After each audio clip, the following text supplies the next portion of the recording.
It's Laura Eubanks of Design for Serenity, and I am here with Team DFS today in Del Mar doing a little maintenance spruce up on a favorite garden.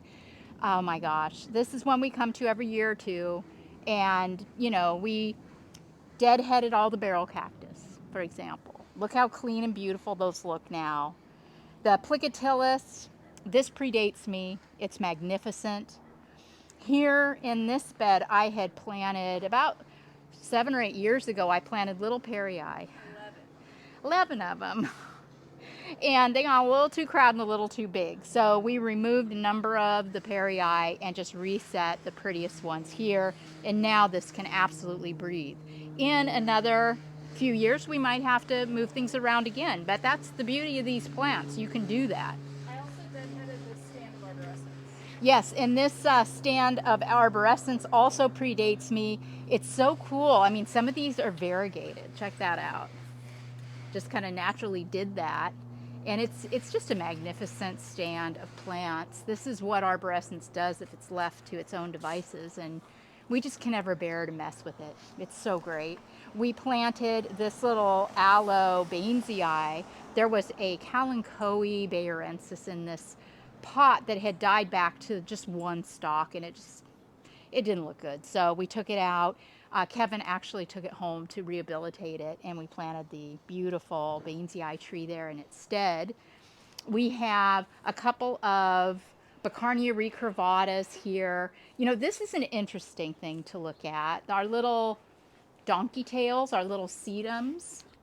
Check it out. This is microclimates at work here. Switch these pots, by the way. Still, these are just a few feet apart, but one of them is clearly way more stressed, and this one is way greener. So this one was on the other side. Yeah, this one was over here, and this one was over here before we moved them. So clearly the sun, where are we? Gets more sun on this side. Yeah, gets more sun over here. So hopefully these will kind of balance out now that they've been swapped. I swapped them because this one's growing in such a way that it was really eating the front door. So we moved those. And the Pachypodium lomerii, this is magnificent here. It's growing, but not at an alarming rate. So I think this plant's going to be good here for the foreseeable. It's such a time that it isn't. We'll figure it out, because that's what we do. I love this yucca. This also obviously predates me, but check out the caudex on this. It looks like it's melting. It's just wild. It's just the most interesting thing. This isn't a fancy plant, and they're considered weeds. But also this client has a regular gardener that does superb work. He is meticulous, so we love him. He keeps everything looking so nice in between our visits. Then back here, I can't wait for you to see this. Ugh. Yeah, these cordylines, I didn't plant them. And they're really not the right plant for this space, but the color, it's soft enough. You can't beat it, and they don't walk through here often, so we just let them do their thing. But everything is so happy and so thriving. I mean, even this, I planted these Mangave jaguars donkey years ago when they were brand new to the market. And they were so fancy and so exotic. And, we know they pup like crazy, but they have pupped beautifully contained in that pot. I just think that looks so good.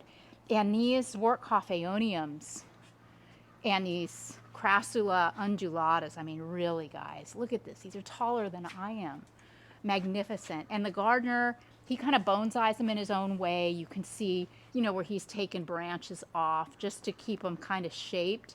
And I just think these look so cool. And have you ever seen a Zwartkopf that tall ever in your life? Honestly, just the best. I mean, even look at these sedum.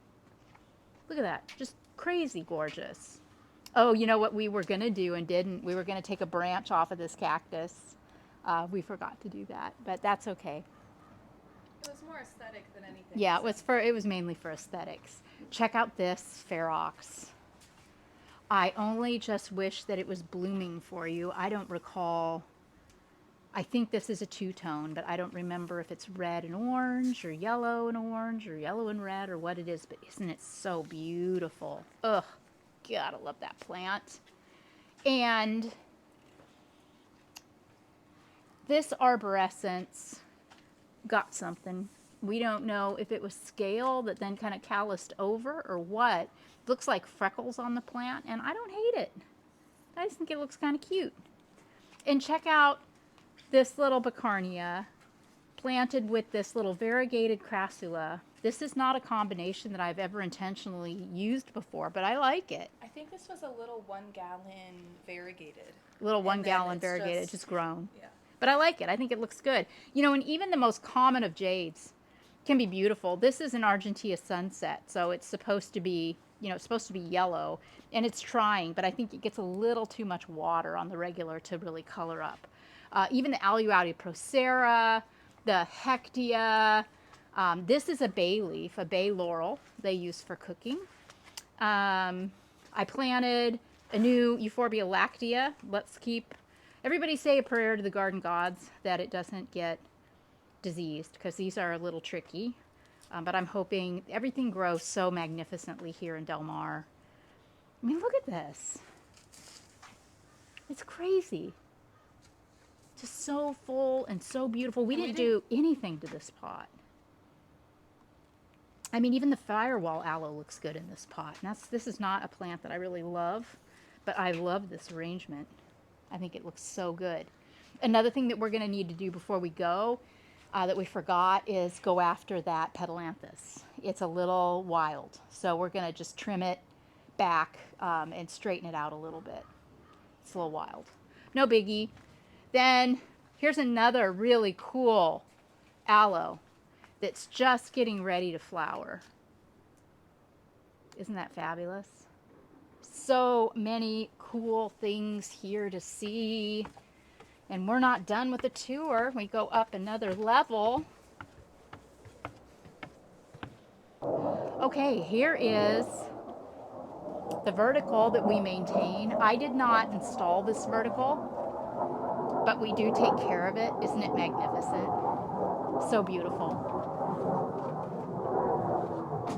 We already had a lot of orange going in here, so I tucked in a lot of green aloes and haworthias for contrast.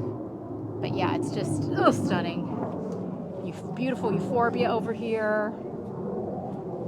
Another little stressed out Bainesii. I mean, even the bromeliads do great here in the sun.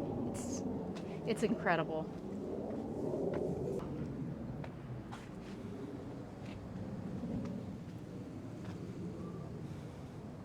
And then up here on the third level, you've got that beautiful view of the Pacific Ocean. Torrey Pines State Park. Right? Yeah, Torrey Pines State Park over there. And it's January, guys. And look at us. It's like 72 degrees. It's just, the weather's unbelievably fantastic. This aloe, I don't remember if we planted this or not. Did we? And we were going to take it out once, but there was that hummingbird nest. Yeah. And now it just looks great. Yeah, there's a hummingbird nest in there. We were thinking, oh, we can do better, but I don't think we can. I really think that is magnificent too. I brought a new lavender lady for this pot over here because the one that was in there had bloomed out. So I popped a new lavender lady in there. And then we have a Piloceras azuris. It looks like the gardener topped a couple of the branches. And look what they do when you do that. They just pop out new branches right beneath the cut. And that's how the nurseries do it and how they propagate.